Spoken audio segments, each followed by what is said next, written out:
नमस्कार, मैं हूं अमित और आप देख रहे हैं हरियाणा का रिपोर्टर और नरवाना का विशेष बुलेटिन शहरनामा। आज रोहतक में भाजपा का प्रशिक्षण शिविर आयोजित किया गया, जिसमें मुख्य वक्ता प्रदेशाध्यक्ष ओपी धनखड़ व संगठन मंत्री सुरेश भट्ट थे। साथ ही इस कार्यक्रम में संगठन मंत्री सुरेश भट्ट को विदाई भी दी गई। रोहतक में भाजपा के प्रशिक्षण शिविर में प्रदेश भर के जिला अध्यक्ष, निवर्तमान जिलाध्यक्ष एवं जिला प्रभारी, जिला प्रशिक्षण प्रमुख व शिक्षक भाग ले रहे हैं। कार्यक्रम में बतौर मुख्य वक्ता हरियाणा भाजपा के प्रदेशाध्यक्ष ओम प्रकाश धनखड़ व संगठन मंत्री सुरेश भट्ट पहुंचे। उन्होंने भाजपा कार्यकर्ताओं को टिप्स दिए। आज दोपहर बाद हरियाणा भाजपा के संगठन मंत्री सुरेश भट्ट की हरियाणा भाजपा से विदाई होगी। इस बारे में बात करते हुए भाजपा के जिला महामंत्री सतीश आहूजा ने बताया, आज से हरियाणा प्रदेश में प्रशिक्षण शिविर की शुरुआत माननीय प्रदेश अध्यक्ष ओम प्रकाश धनखड़ जी व माननीय संगठन महामंत्री सुरेश भट्ट जी रोहतक से कर रहे हैं, जिसमें जिला प्रभारी और जिला के अध्यक्ष व पूर्व जिला अध्यक्ष व प्रशिक्षण शिविर प्रमुख भाग ले रहे हैं। आज से ये शुरुआत हो रही है। पूरे हरियाणा में मंडल अनुसार ये सारे प्रशिक्षण शिविर लगेंगे। क्या उद्देश्य है इसका उद्देश्य है संगठन में के काम को कैसे बढ़ाया जाए, संगठन में अपनी विचारधारा को कैसे बढ़ाया जाए और अपनी विचारधारा को और जो संगठन में पार्टी को ज़्यादा तक पार्टी के कार्यक्रम, पार्टी के विकास कार्य पर जो प्रधानमंत्री ने योजनाएं शुरू करी हैं और जो अपना प्रदेश सरकार की योजनाएं हैं उनको आम जन तक पहुंचाया जाए। इस विषय पर ये विषय रहेगा जी, पार्टी को बढ़ाना मेन विषय। आज प्रदेश संगठन मंत्री की विदाई हो रही है हरियाणा से जी। हाँ जी, तो प्रदेश जो संगठन मंत्री उन्होंने 10 साल से अधिक हमारे यहाँ काम किया। उनके मार्गदर्शन में, उनकी मेहनत से हरियाणा में पार्टी सत्ता में आई और उनका इसमें बहुत बड़ा योगदान है। तो हम तो चाहते हैं कि वो यहाँ से जाएं और ऊंचे पद पे जाएं, तरक्की करें और उनका जो यहाँ योगदान है वो उसकी किसी से तुलना नहीं की जा सकती, अतुलनीय है। इसको डिमोशन कहें या प्रमोशन कहें, क्योंकि जिस तरह से बड़ौदा उपचुनाव भी आ रहे हैं, विधानसभा चुनाव का मेन जो हिस्सा थे मंत्री तो सभी के सभी आ रहे हैं। नहीं, हम ये क्यों भूल जाते हैं कि यहाँ टोटल हमारी 4 सीटें थी। उसके बाद ये माननीय संगठन मंत्री जी के आने से हमारी पार्टी सत्ता में आई। 2014 से 19 तक सत्ता में रही, 2019 से फिर से सत्ता में है। ये चांस सिर्फ हमें ही मिला है, तो इनका डिमोशन नहीं कह सकते, ये प्रमोशन है। अब सक्रिय राजनीति में जा रहे हैं, हम उनके लिए शुभकामनाएं करते हैं, वो आगे बढ़े, तरक्की करें। आज नरवाना में मनरेगा मजदूरों ने लघु सचिवालय में अपनी मांगों को लेकर विरोध प्रदर्शन किया। नरवाना के लघु सचिवालय में आज मनरेगा मजदूरों ने अपनी समस्याओं और मांगों को लेकर धरना प्रदर्शन किया। उन्होंने अपना ज्ञापन बीडीपीओ को सौंपा। बीडीपीओ ने आश्वासन दिया कि इनकी समस्याओं का समाधान जल्दी ही कर दिया जाएगा। मनरेगा मजदूरों ने बताया कि वह पिछले 6 महीने से प्रदर्शन कर रहे हैं, लेकिन उनकी समस्याओं का समाधान अभी तक नहीं हो पाया है। इसी को लेकर आज उन्होंने फिर से प्रदर्शन किया।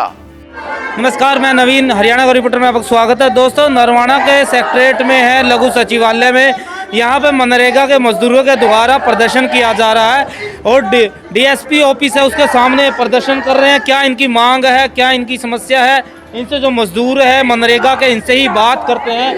तो इसी प्रकार से नारे लगाए जा रहे हैं, कहीं ना कहीं सरकार के खिलाफ है, क्योंकि नाराज है। इनकी जो समस्याएं हैं वो काफ़ी दिनों से चल रही है, वो पूरी नहीं हो रही और डीएसपी ऑफिस है जिसके सामने बैठे हुए हैं और नारे लगा रहे हैं सरकार के खिलाफ। उनसे बात करते हैं क्या समस्याएं हैं, किस प्रकार की समस्या आपके सामने है। सारे के सारे जो मजदूर है, विरोध किया जा रहा है, किस बात को लेकर प्रदर्शन किया जा रहा है? बात साफ है, सारे देश को पता है कि पार्लियामेंट में जो श्रम कानून पहले 44 थे उनको ख़त्म करके 4 श्रम संहिताएं बनाई हैं और वो सारी श्रम संहिताएं मजदूर विरोधी हैं।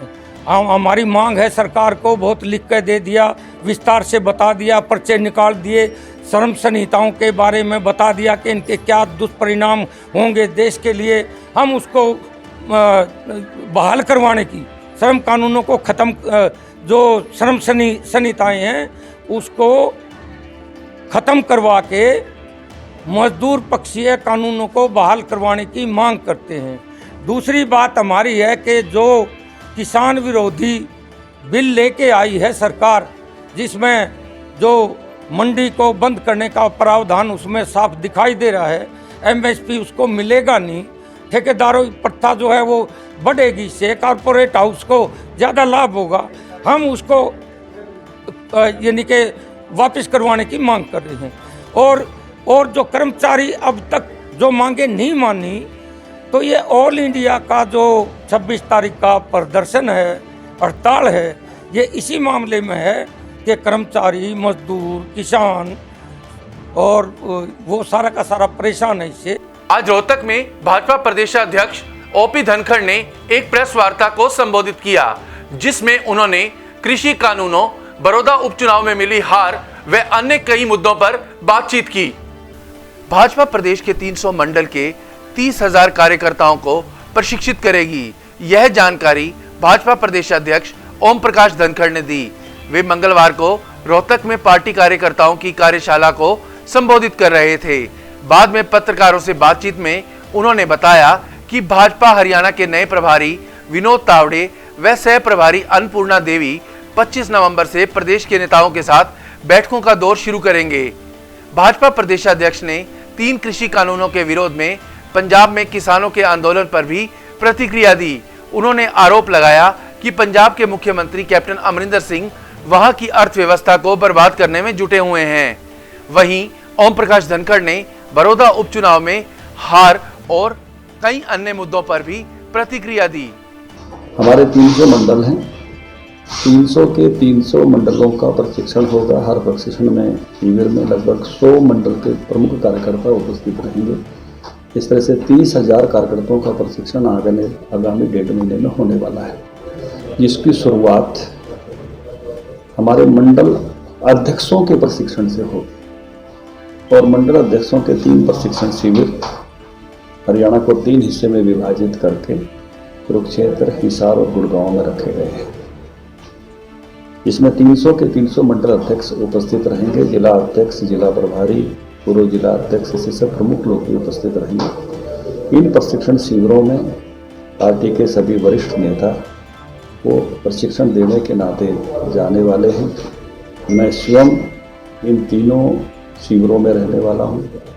हमारे नवनियुक्त प्रभारी श्री विनोद तावड़े जी, वो इन तीनों प्रशिक्षण शिविरों में रहने वाले हैं। और हमारी नवनियुक्त सह प्रभारी अन्नपूर्णा जी भी, वो भी इन प्रशिक्षण शिविरों में रहने वाली हैं। यहाँ से हमारे मंडल प्रशिक्षण शिविर का जो महाअभियान है उसकी शुरुआत होगी। इसी के साथ हमारे प्रभारी और सह प्रभारी का दौरा भी 25 तारीख शाम से शुरू होगा, जो 25 तारीख को वो पहले सांसदों और केंद्रीय मंत्रियों से मिलेंगे। 26 तारीख को चंडीगढ़ में हरियाणा सरकार के मंत्रिमंडल, विधायकों और पार्टी के अन्य वरिष्ठ कार्यकर्ताओं से मिलेंगे। और उसके बाद वो 27, 28 और 29 को इस प्रशिक्षण शिविरों में हिस्सा लेंगे। ऐसे 5 दिन का उनका दौरा, वो हरियाणा का पहला दौरा होने वाला है। आज हमारे जो संगठन मंत्री थे 10 वर्षों तक हरियाणा में, सुरेश भट्ट जी, 10 वर्षों के बाद उनका नया दायित्व उत्तराखंड में तय हो रहा है। तो वो उनका विदाई कार्यक्रम भी आज है। 4 स्थानों पर उनके विदाई कार्यक्रम हम कर रहे हैं।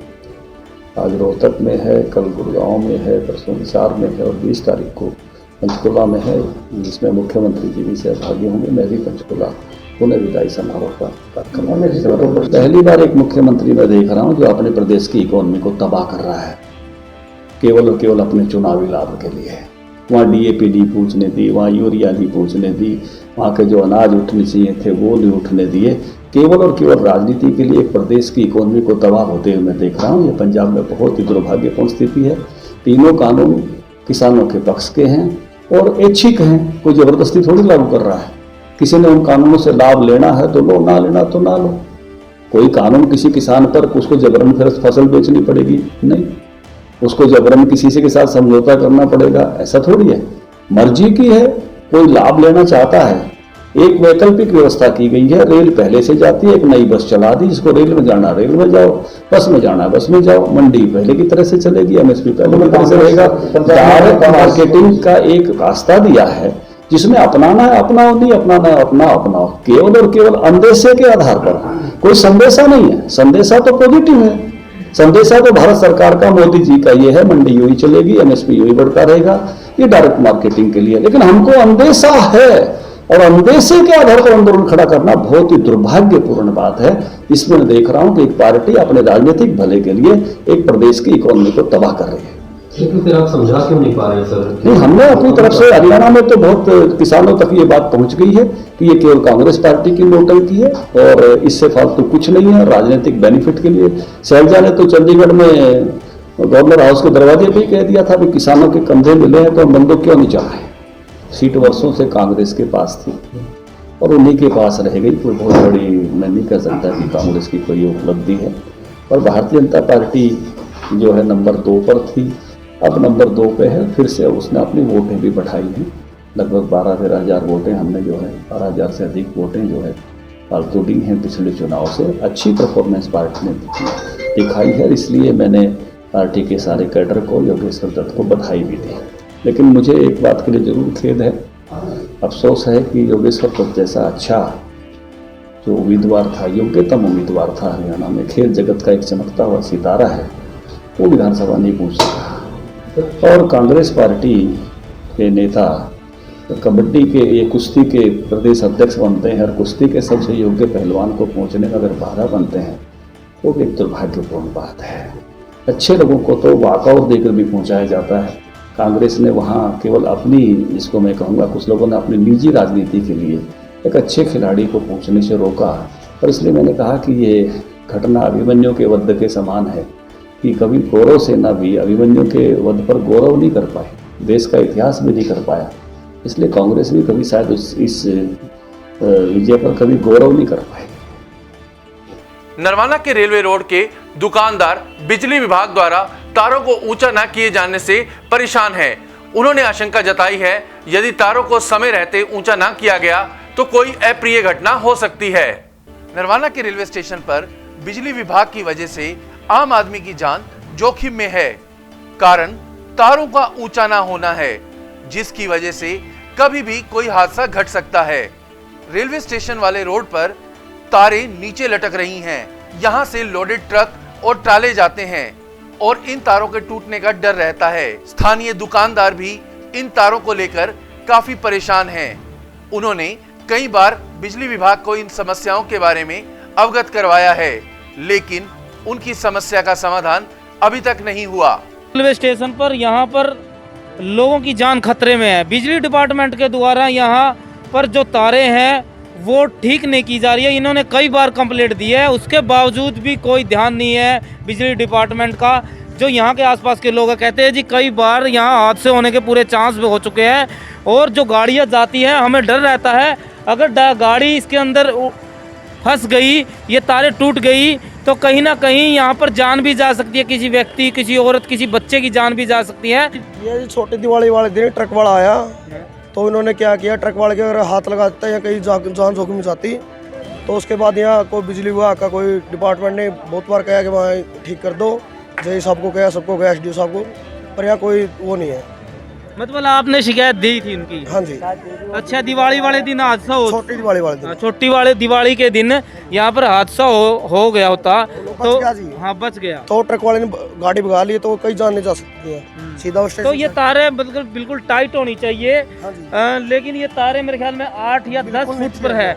अगर कोई गाड़ी, ट्रैली, ट्रक में सामान से लोडेड आता है तो उसके सामान में ये अगर उलझ जाता है तो ये तारें टूट जाएंगी। और तारें टूटने से बहुत ज़्यादा हाई वोल्टेज की तारें हैं, किसी व्यक्ति, सामान या किसी आसपास के व्यक्तियों पर गिर गई तो जान जाएगी। बात यह है जी, सारे शहर की तारें पलटी गई, इस टुकड़े ने कोई नहीं संभालता। बिजली वाले कई दफ़ा आते हैं, कई दफ़ा कहा उनको करवा दो, हाँ जी क्या कहते हो, पल्ला झाड़ जाते हैं? हाँ करवाएंगे जी, तारे नहीं है अभी, फलाना नहीं है, दिखड़ा नहीं है, ऐसी बातें कह के हर आदमी के लिए दिक्कत है जी, हर आदमी को खतरा है। किसी के ट्रक ट्राली वाले को हो गया वो भी दिक्कत है, लोकल में किसी को हो गया, ऊपर तारा गिर गई तो भी दिक्कत है। मतलब इसका तो परेशानी है। अगर ये टुकड़ा चेंज हो जाए तो मतलब ये खत्म हो जाए। जम्मू कश्मीर के सह प्रभारी व करनाल से भाजपा के सांसद संजय भाटिया ने नेशनल कॉन्फ्रेंस और पीडीपी के नेताओं के बयानों की निंदा की। जम्मू कश्मीर के भाजपा के सह प्रभारी व करनाल के सांसद संजय भाटिया ने नेशनल कॉन्फ्रेंस व पीडीपी के नेताओं को आड़े हाथों लिया। उन्होंने अनुच्छेद 370 का समर्थन करने पर दोनों नेताओं की आलोचना की। साथ ही इस मुद्दे पर कांग्रेस को भी निशाने पर लिया। संजय भाटिया मंगलवार को रोहतक में पत्रकारों से बातचीत कर रहे थे। वे यहां भाजपा के एक प्रशिक्षण कार्यक्रम में शिरकत करने के लिए आए हुए थे। उन सह प्रभारी की जिम्मेदारी मिली है जम्मू कश्मीर की, किस तरह की चुनौतियां वहाँ रहेंगी? अभी एक बार जाना नहीं हुआ, वो मैं शायद कल ही हम बैठेंगे, तो एक बार वहाँ जाने के बाद देखने के बाद बाकी जो आप लोगों के माध्यम से, मीडिया के माध्यम से, सोशल मीडिया के माध्यम से जो जानकारी है, भारतीय जनता पार्टी 100% वहाँ चुनाव में विजय प्राप्त करेगी, क्योंकि आम जनमानस जो है जम्मू कश्मीर का वो इस वक्त भारतीय जनता पार्टी के साथ है। धारा 370 की आड़ में जिस तरह से अनेक अधिकारों से वहाँ के आवाम को वंचित रखा गया था, वो धारा 370 के हटने के बाद वो अधिकार उन लोगों को मिले हैं। इसलिए और जिस तरह से विपक्ष के अंदर घबराहट रही, जिस तरह से विपक्ष एक आज मैं समझता हूँ, मैं कल देख रहा था कि नेशनल कॉन्फ्रेंस के जो फारूक अब्दुल्ला जी हैं उनका बयान आया हुआ था कि हमें धारा 370 को हटाने के लिए अगर चाइना की भी सपोर्ट लेनी पड़ी तो लेंगे। उनका मन, उनकी मानसिकता इस बात से साफ झलकती है कि किस तरह से देश के प्रति उनकी कोई भावना नहीं। और जिस तरह से पीडीपी की नेता हैं, उन्होंने बोला कि हम तिरंगा तब तक नहीं उठाएंगे या नहीं उठाने देंगे जब तक कि अलग J&K धारा 370 नहीं हटेगी, अलग झंडा नहीं बनेगा। तो ये सोच उनकी और उन सबका कांग्रेस मिलकर उनका साथ देने का प्रयास कर रही है।